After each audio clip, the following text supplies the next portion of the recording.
médico que se utiliza cuando un organismo, en este caso parasitario, vive, se alimenta y sobrevive a expensas de un hospedador, que en este caso seríamos nosotros.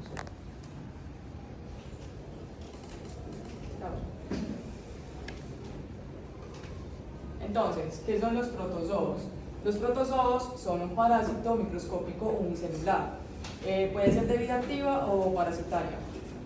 Se clasifica en 4 según su tipo de movimiento, que serían los sarcodinos, mastigóporos, xilóporos y los esporozoos. ¿Qué son los helmintos? Los helmintos, la palabra helmintos viene del griego, que es gusano. También como los protozoos es de vida libre o parasitaria. La diferencia de eso es que son multicelulares y cuando son adultos los pueden, pues, son visibles. También se clasifican en 3, que son los gusanos planos, los gusanos de cabeza espinosa y los gusanos cilíndricos.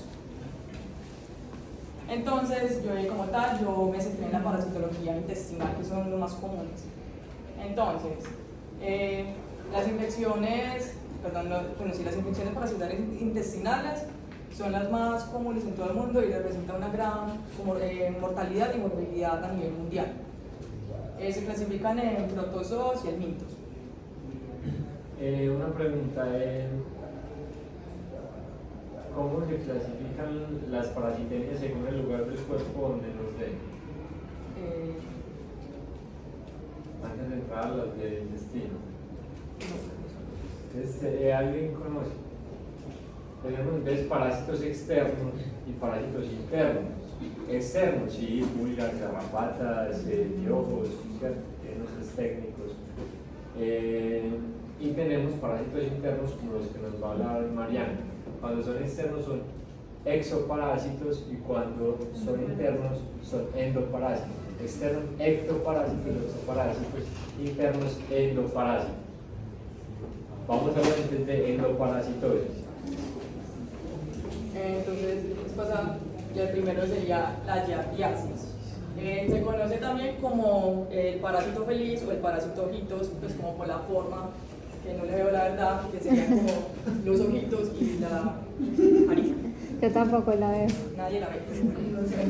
Con los ojos de la fe. Exactamente. Entonces es conocida como la giardia lambida o la giardia intestinalis. Es un parásito flagelado que es una de las principales causas de diarrea epidémica o esporádica en todo el mundo.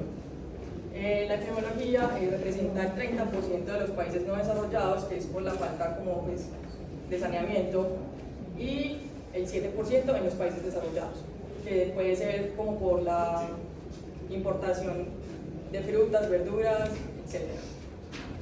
La fisiopatología. Primero se va, pues, o sea, así ya está como en la forma infecciosa. Primero se va a empezar por un oquiste, que es más o menos así. Pues va a empezar de esa manera y ya después se va a empezar A formar. Exactamente. Y va a aparecer como con dos. Esos serían los oquistes que después van a formar el cigoto. Y la infección ocurre cuando uno ingiere los oquistes en frutas mal lavadas y lavadas de zancadas. ¿Qué más? Los síntomas, como saben, es la diarrea, que va a estar presente en casi todos los parásitos que vamos a ver, calambres abdominales, náuseas, gases y sensación de distensión abdominal. Cuando es giardiasis crónica, la diarrea pues, va a ser mucho más prolongada y puede llevar a deshidratación y desnutrición. En pacientes inmunosuprimidos como los que tienen SIDA, la sintomatología va a ser mucho más alargada y más difícil que se cure. El diagnóstico se confirma mediante la muestra de heces o frotis con heces que se tiñen y se van a ver los oquistes. Y el tratamiento sería como metronidazol, tinidazol y nitaxodina.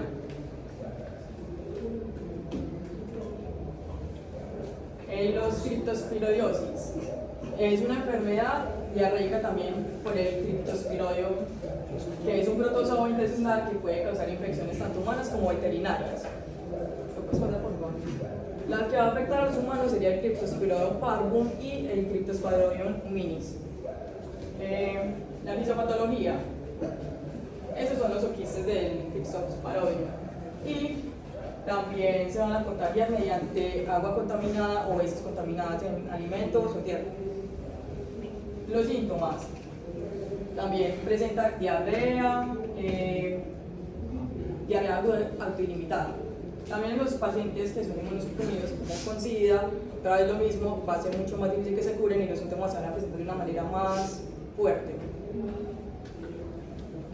El diagnóstico también se va a basar en la muestra de heces o en los frotis de heces también con la tinción, porque también se van a ver los oquistes, que serían esto que se ve rosadito.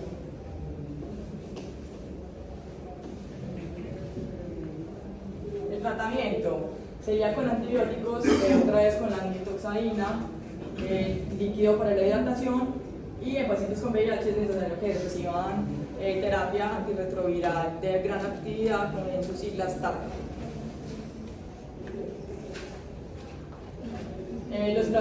Blastocitosis, perdón.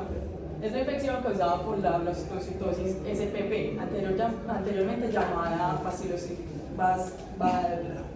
Blastocystis hominis. Es un protozoo entérico anaerobiano, es tipo de potencial patológico desconocido. O sea que todavía no sabemos muy bien como cuál es del todo el daño que produce. ¿Lo pasas, por favor? La epidemiología está ampliamente distribuida en todo el mundo, pero la prevalencia es mucho mayor en los países que no están desarrollados, como por el saneamiento, es decir, el agua potable, etc. La fisiopatología se transmite de vía fecal oral, lo mismo, alimentos contaminados, agua contaminada. Entonces, el riesgo de infección aumenta si alguien ingiere pues, el agua o los alimentos crudos, o también si entra en contacto con animales infectados. El ciclo de vida aún no se le ha comprendido completamente. Los síntomas. El paciente puede permanecer asintomático o puede presentar diarrea. El diagnóstico, lo mismo, frotis de heces, microscopia de heces. Y el tratamiento, pues dado que no se conoce muy bien, entonces no hay como uno en específico, pero sí se manda antirretrovirales, como el metronidazol, o si no sirve, la nitoxioxina, perdón, el que había dicho antes, la nita... Antirretrovirales, ni a palo, pues, Pues sí, pero no. fueron antirretrovirales antiparasitales. Listo. Los negros. La ciclospora cayetanesis. Está distribuida también por todo el mundo, pero es más, ¿cómo lo digo?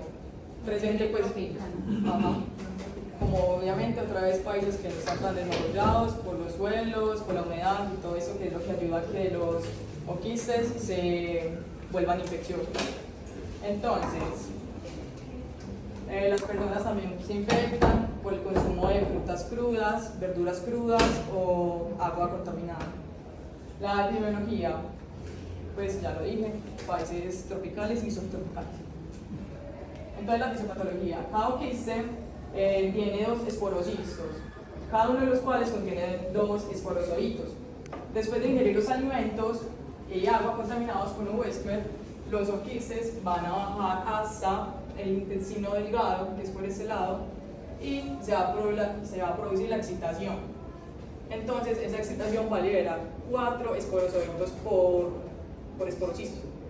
Entonces, los esporocitos van a empezar a invadir los enterocitos duodenales y yeyunales. Dentro de las células epiteliales, los esporozoitos se multiplican asexualmente para formar esquiociones. Los síntomas, también los pacientes pueden permanecer asintomáticos, pero también hay diarrea, acuosa voluminosa, malestar abdominal, flatulencias, náuseas, fatiga y pérdida de peso. En los pacientes también que sufren SIDA o están en quimioterapia o son inmunosuprimidos, la diarrea puede ser más prolongada, van a presentar deshidratación y pérdida de peso. Pues el diagnóstico también, la prueba de heces, microscopia de heces. El tratamiento, se puede utilizar la dimetroprim sulfametazol toxazol. 2 veces al día durante 7 días, que es de dosis única.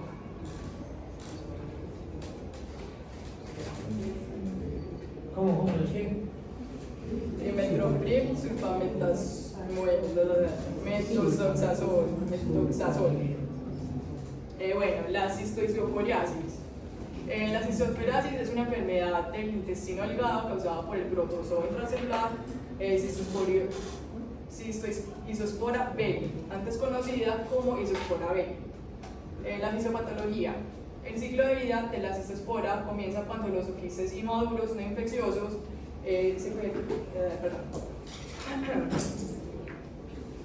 pues es lo mismo, o sea, los oquistes van a estar presentes en las heces humanas. Entonces, cuando se excretan van a quedar libres y se van a fertilizar en los suelos. Entonces, cuando se van a fertilizar en los suelos, por ejemplo, el que siembra, toda la cosa, el agricultor obviamente manipuló la tierra y por circunstancias de la vida se la llevó a la boca, que ahí se va a contagiar. Los síntomas, pues generalmente son diarrea, malestar general y calambres abdominales. El diagnóstico también sería como las pruebas de heces, que en esta parte sí sería como muy bueno tomarla 3 o 4 veces porque los quistes no salen en la primera vez. Entonces, como para estar más seguros y tener una mayor tasa. El tratamiento sería a través con el fármaco anterior y los inmunocomprometidos incluyen la metamina. La mediasis. La mediasis es una infección colónica causada por la entamoveba histolítica. Es la segunda enfermedad parasitaria más común en todo el mundo y algunas especies de entamoveba no patógenas incluyen la entamoveba dispar, entamoveba coli, entamoveba hackmani, la entamoveba polecki, la endolimax y la latomoveba buccelli. Pero los veo que leemos, no leer no. Pues que ahí está el doctor Abad Faciolice, encontró un brote de disentería acá en Medellín, desnutridos, con diarrea, con vómito, y al encontrar eso hacen un control y saneamiento del agua, de los recursos hídricos, y con eso simplemente se alivió la población, ¿cierto? Al resto se les dio pues, el tratamiento antiparasitario, y desde eso, gracias a él, es que en Medellín hay agua potable en su mayoría. Estos parásitos son de interés para nosotros porque se van a encontrar también y ustedes están en riesgo también de tener infecciones cruzadas por parásitos con los pacientes.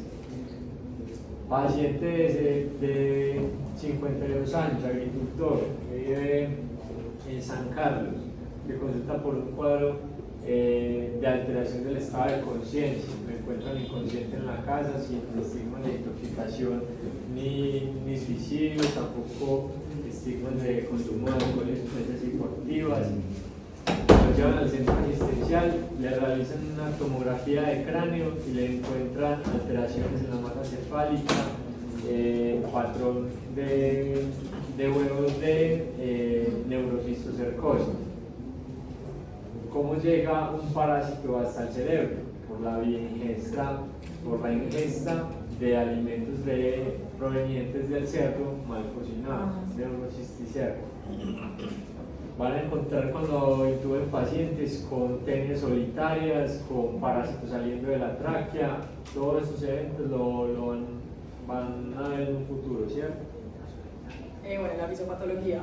El ciclo de la entamoveba comienza con la ingestión de sus oquistes maduros presentes en el agua o los alimentos crudos como el onicotrofe, pero en este caso no sería como el cerdo, sino vegetales o tierra, la tierra. Entonces, la entamoveba viaja desde la boca y hasta el intestino delgado, donde se produce la excitación liberando los trofozoitos. Los trofozoitos van a migrar al colon donde pueden, o uno, permanecer en la luz colónica, que no hace como una infección masiva, continuar formando los oquistes que pasen a las heces, que son los portadores asintomáticos, o dos, invadir la mucosa colónica, y tres, propagarse a los sitios extraintestinales, como son el hígado, los pulmones o el cerebro. Los síntomas. muchos pacientes, más o menos alrededor del 90%, permanecen asintomáticos, pero también están los que presentan la disentería, que es la diarrea como babosa, con sangre. Y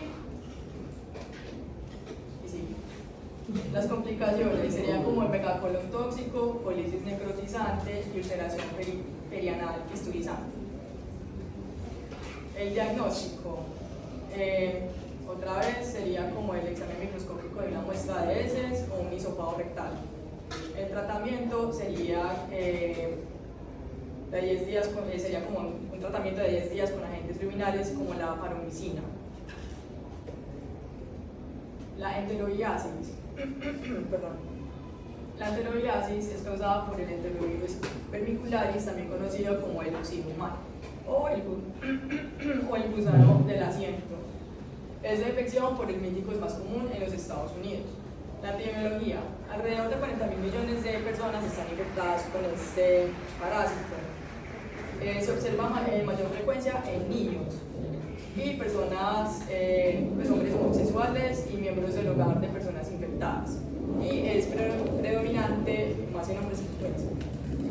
La fisiopatología, las larvas van a eclosionar en el duodeno y en 1 o 2 meses se convierten en gusanos adultos.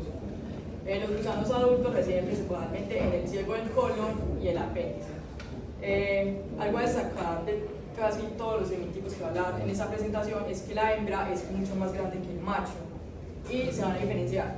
En este caso, porque la hembra tiene una cola recta como en forma de alfiler y el macho no. Entonces, profe, no, de vuelta. Entonces, cuando estén en el colon van a reproducirse. Después de la reproducción, el gusano macho se va a morir y la hembra tiene una vida útil de hasta 100 días más. Y deposita como 200.000 huevos al día. Entonces, los síntomas. Los pacientes pueden permanecer asintomáticos. La presentación habitual es del prurito anal o perianal, que es el prurito, como la sensación de vagina. Y también puede presentar dolor abdominal agudo secundario a apendicitis por el enterovirus. En el diagnóstico hay varias formas de diagnosticar la infección. El test de Graham, que consiste en cuando el paciente está levantado por la mañana, se va a coger una cinta y se le va a pegar en la zona perianal. Se pega, se despega y se va a poner en el microscopio y se van a ver los oquistes del mítico. Y el examen microscópico, que es revisar debajo de las uñas para ver si hay quistes.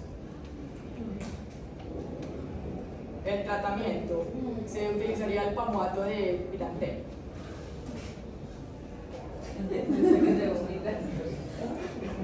Las cariasis. Las cariasis es una infección intestinal causada por el Ascaris lumbricoides, que es el gusano redondo más grande que infecta a los humanos, que es la infección helmética más común en todo el mundo. Más de millones de personas sufren de ascariasis. Principalmente en regiones tropicales o subtropicales, como África, Asia, China y América Latina. Pero el saneamiento es muy deficiente, las cosas del agua también son súper sucias y es muy poco común en Estados Unidos. La fisiopatología. El ser humano puede ingerir accidentalmente de este suelo infeccioso, como le dije antes, los agricultores, mientras están manipulando la tierra, o los frutos que sacan de ahí, o el agua contaminada también. Entonces las larvas van a eclosionar y invaden la mucosa intestinal y migran al hígado, a través de la circulación portal. Y también van a viajar a los pulmones a través de la circulación sistémica dentro de la primera semana. Entonces, mientras estos están viajando, en los primeros 10 a 14 días, estas larvas van a madurarse dentro de los pulmones. Cuando se empiezan a madurar, van a salir por los alveolos. Pues digamos que acá tenemos el alveolo, por acá abajito. Las larvas van a penetrar, van a salir otra vez hacia los bronquios, hasta la tráquea y se van a ingerir otra vez. Entonces, cuando se ingieren, van a ser mucho más infecciosos y sería mucho más difícil tratarlos. Los síntomas. La mayoría de pacientes son asintomáticos también. Generalmente pueden presentar dolor abdominal, hinchazón, anorexia, náuseas, vómitos y diarrea ocasional. En cuanto a lo respiratorio, van a presentar el síndrome de Leufer, que según lo que yo entendí es que, o sea, los pulmones se van a defender contra estas larvas y van a ocasionar como un exudado, ustedes van a inflamar. La triada para este síndrome sería como la tos, sibilancias, hemoptisis y hemoptisis. Y afecta más que todo a los niños, puede afectar su crecimiento y el desarrollo cognitivo. Entonces, para el diagnóstico tenemos la microscopía de heces, estudios de laboratorio, RX de abdomen, ecografía, TAC, endoscopia y resonancia magnética. A lo que les decía, ustedes van a entrar a y hacen la laringoscopia y ven esto, parasitosis pulmonar.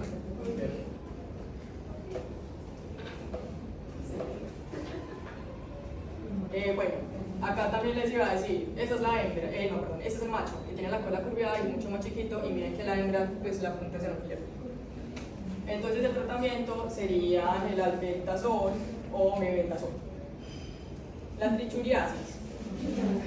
La trichuriasis es la tercera infección helméntica intestinal transmitida por el suelo causada por el gusano redondo Trichuris trichuria. También conocido como trigocéfalo por la forma del látigo. Tiene un esófago anterior delgado y un extremo posterior grueso. La epidemiología. Alrededor de 1.000 millones de personas están infectadas con trichuriasis. Esto ocurre en todo el mundo, pero es mucho más común en los países que no están desarrollados por lo mismo. La fisiopatología. El ciclo de vida comienza cuando los huevos embrionados se excretan a través de las heces en el suelo. Los huevos tienen forma de barril, que es más o menos así.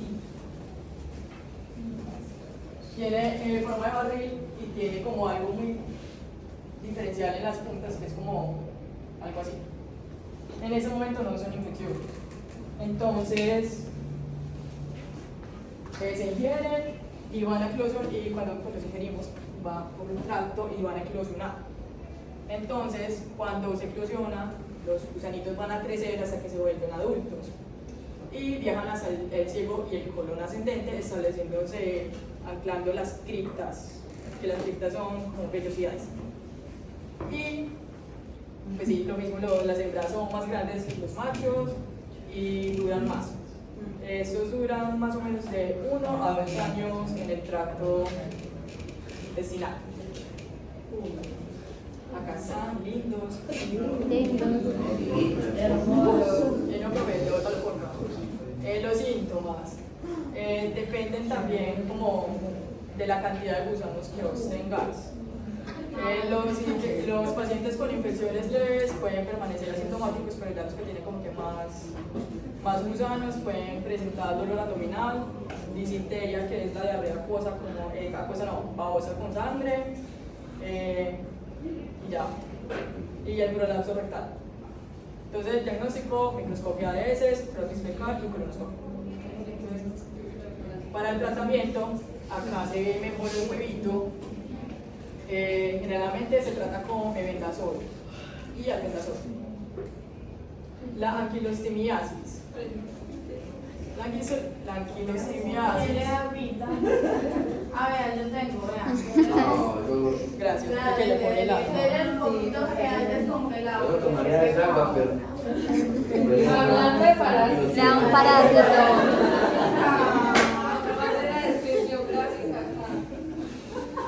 Esperamos los parásitos.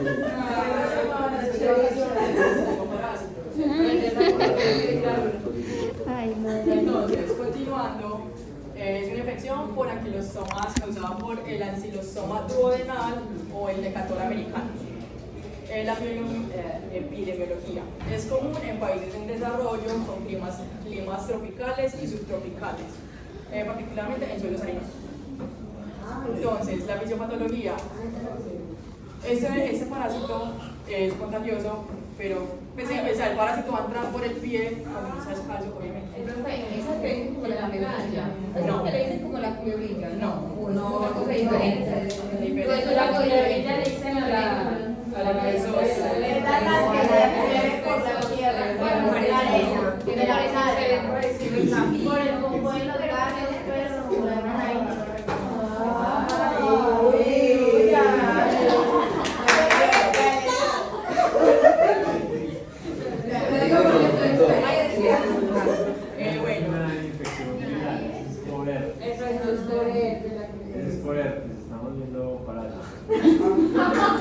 Pero sí, Muy bien, Luna. entiendo cuál.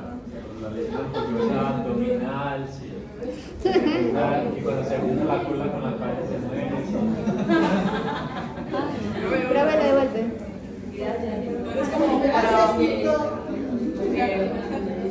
Chicos, antes como de pasar a esta parte que se va a tocar acá, también va a empezar como una mini larva que se va a ir desarrollando en el agua o en la arena. Entonces ya cuando está embrionada es infecciosa, que ahí es donde cuando vos pisas algo se te va a meter.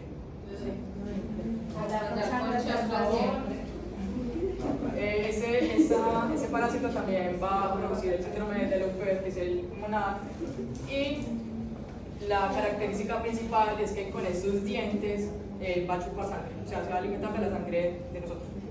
Y más o menos. Por eso se ve como que un día está aquí y el otro día puede estar acá, es porque recorrió todo esto. Muy bien. Ahí sale yo. ¿Qué has dado?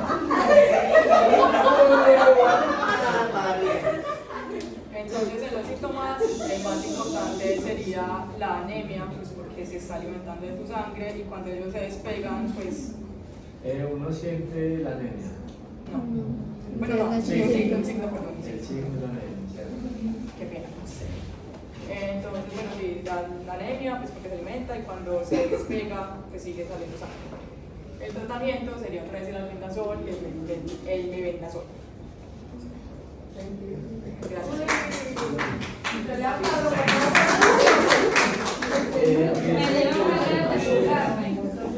Ustedes no saben por qué. Porque es importante que cuando ustedes salgan de acá y estén en las prácticas, si ustedes ven una alteración en el examen físico,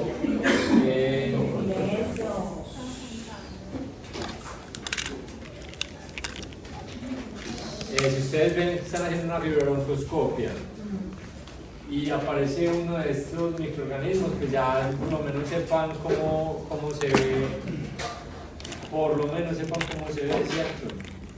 Por acá tuvimos... Yo creo que ese procedimiento se separaría con esa fibrobroncoscopia si se alcanza a ver. No, sí que